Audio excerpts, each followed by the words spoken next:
Hello दोस्तों। कैसे हैं आप सब? आई होप आप सब अच्छे होंगे।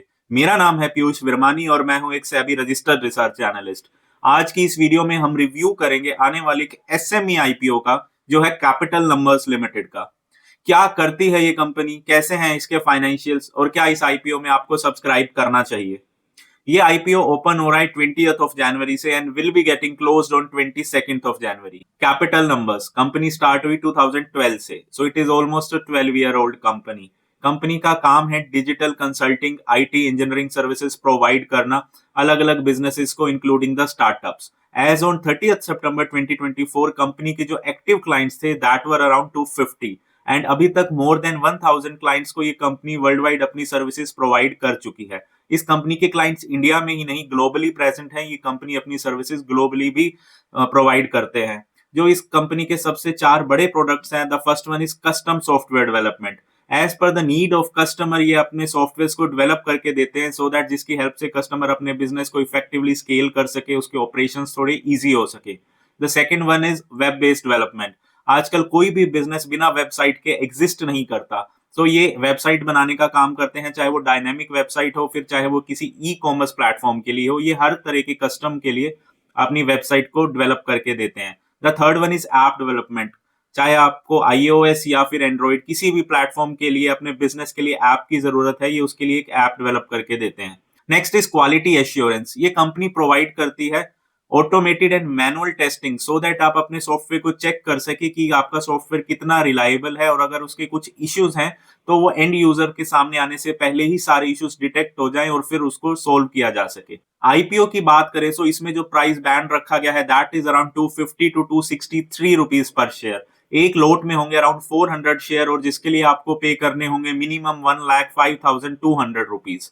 रिटेलर्स का कोटा है अराउंड 33% का। जो कंप्लीट इशू साइज है that is around 169.37 crore. Almost 50-50 है, 85 करोड़ ऑलमोस्ट जाएंगे कंपनी के पास and the remaining 50% will go directly in the hands of promoters and existing investors. So company का कहना है वो ये 85 करोड़ यूज करने वाले हैं सबसे पहले कंपनी को और ज्यादा टेक्नोलॉजिकली एडवांस बनाने में। बिजनेस डेवलपमेंट के लिए इनके पास कुछ स्ट्रेटेजीज हैं, उसमें कुछ पैसा इन्वेस्ट होगा।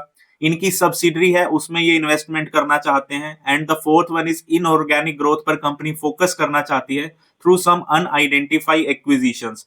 ऑल्दो कंपनी के कुछ प्लान्स होंगे, डिसाइडेड होगा कि वो किस कंपनी को एक्वायर करना चाहते हैं, बट अभी तक वो डिस्क्लोज नहीं किया है।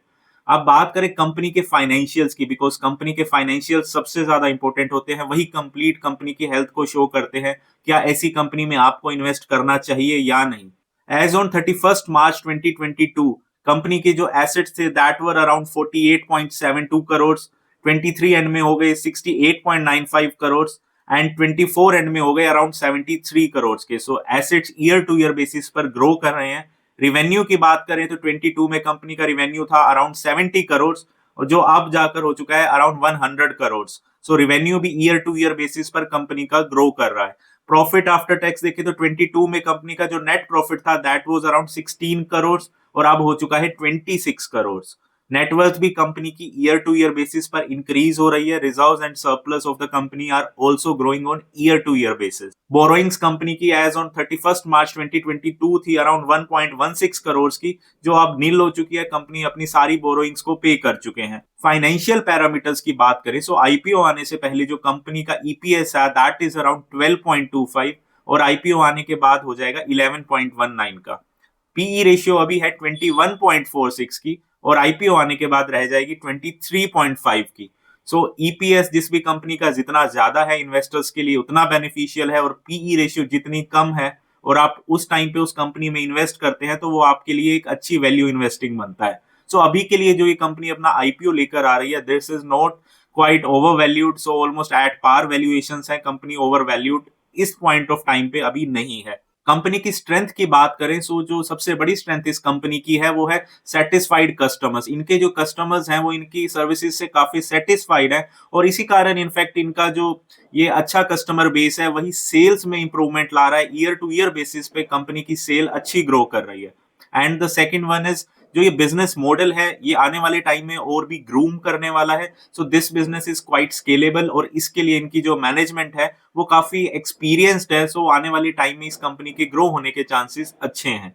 और बात करें अगर रिस्क एसोसिएटेड की, सो हर कंपनी के साथ कोई ना कोई रिस्क एसोसिएटेड जरूर होता है। सो इस कंपनी के साथ जो सबसे बड़ा रिस्क है वो है स्ट्रॉन्ग कंपटीशन का। इस लैंडस्केप में ऑलरेडी बहुत सारी कंपनीज प्रेजेंट हैं जो इसी तरह की सर्विसेज प्रोवाइड करते हैं।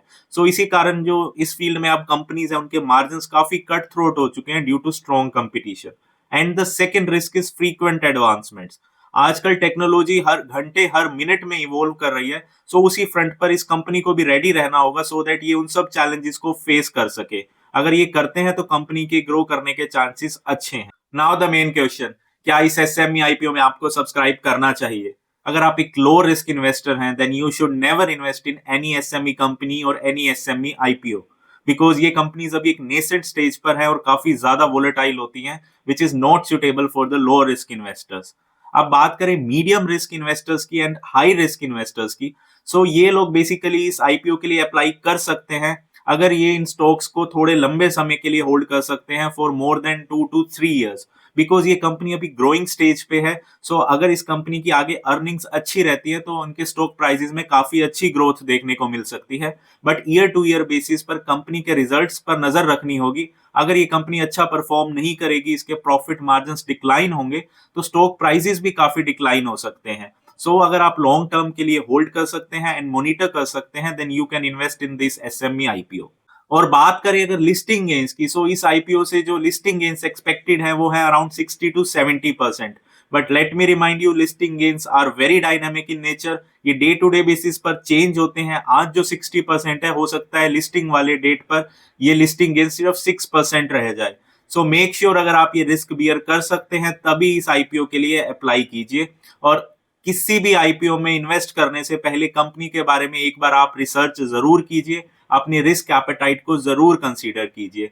और फाइनली कंक्लूजन इस आईपीओ के लिए हमारा क्या रहेगा वो हम अपने टेलीग्राम चैनल पर अपडेट कर देते हैं। सो उस चैनल का लिंक आपको इस वीडियो के डिस्क्रिप्शन में मिल जाएगा, आप वो चैनल ज्वाइन कर सकते हैं सो दैट उस दिन तक फाइनल क्या लिस्टिंग गेन्स निकल कर आते हैं, एंकर इन्वेस्टर लिस्ट क्या है, वो सब हम आपके साथ शेयर करेंगे। आई होप ये वीडियो आपके लिए हेल्पफुल रहेगा। और इस आईपीओ से रिलेटेड आपको कोई भी डाउट है तो आप कमेंट कर सकते हैं, I will surely reply to that. Thank you and do subscribe me for such meaningful content.